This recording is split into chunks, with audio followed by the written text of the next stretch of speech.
High, good morning. তো সকালবেলা উঠে গলা খুব ব্যথা, এটাই বলছিলাম। আর এদিকে দেখো হাসছে আমার কথা শুনে। রান্না কমপ্লিট হয়ে গেছে, ওকে খেতেও দিয়ে দিয়েছি। যেই ক্যামেরাটা চালু করেছি তখনই দেখাচ্ছে যে কী কী রান্না করেছি।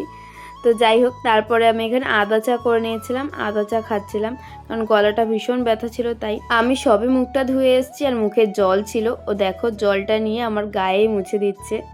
এই যে এই মানুষটার সাথে সম্পর্ক কিন্তু আমার বহুদিনের, কিন্তু এই মানুষটা বিয়ের পরে যে এতটা চেঞ্জ হয়ে যাবে আমি কখনো ভাবিনি। ও সারাদিন কাজের মধ্যে যতই ব্যস্ত থাকুক না কেন, ঠিক টাইম মতো আমাকে ফোন করে, খোঁজ নেয়, যত্ন করে, ভালোবাসে। আজ পর্যন্ত মানে বিয়ের পরে পরে না মানুষ ভালোবাসা কমে যায়। জানি না, আমার বিয়ে হয়েছে বলতে গেলে 1.5 বছর হতে যাচ্ছে, কিন্তু এখনও মানুষটা একই রকম আছে। মনে হচ্ছে যত দিন যাচ্ছে আরও বেশি যেন ভালোবাসা বেড়ে যাচ্ছে মানুষটার প্রতি। এই ছেলেটাই কিন্তু একটা টাইমে কারোর কথা শুনতো না, যখন যা ইচ্ছে তাই করতো। কাজ থেকে বাড়ি আসতো না, সোজা বন্ধুদের সাথে আড্ডা মারতে যেত, সেখান থেকে বাড়ি ফিরতো রাত 9টা 10টা 11টা বেজে যেত কখনো কখনো। সেই মানুষটাই এখন সোজা কাজ থেকে বাড়ি আসে, আর কোথাও যায় না। যতটুকু টাইম পারে আমার সাথে টাইম স্পেন্ড করে, যখন যা পারে যতটুকু পারে আমাকে হেল্প করে।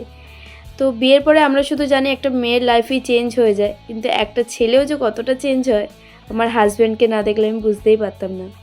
এই মানুষটা যখনই পারে আমাকে সবসময় হাসায়।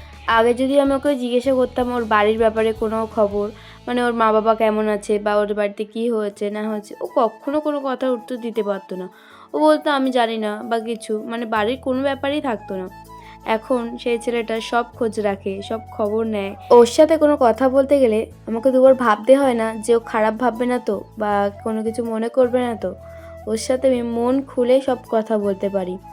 ভালো মন্দ কারোর ব্যাপারে কোনো গসিপ করার হলে সব কিছু ওর সাথে মন খুলে কথা বলতে পারি। তো আমি তো আমার হাজব্যান্ডের সাথে খুবই হ্যাপি আছি। সব মেয়েদের একটাই চাওয়া পাওয়া থাকে যে তার স্বামী যেন তাকে ভালোবাসে, যত্ন করে। তো আমি তো আমার স্বামীর সাথে খুবই খুশি। তো আজকের ভিডিওটা এখানে শেষ করছি। ভিডিওটা কেমন লাগলো অবশ্যই কমেন্ট করে জানিও। আজকের মতো টাটা।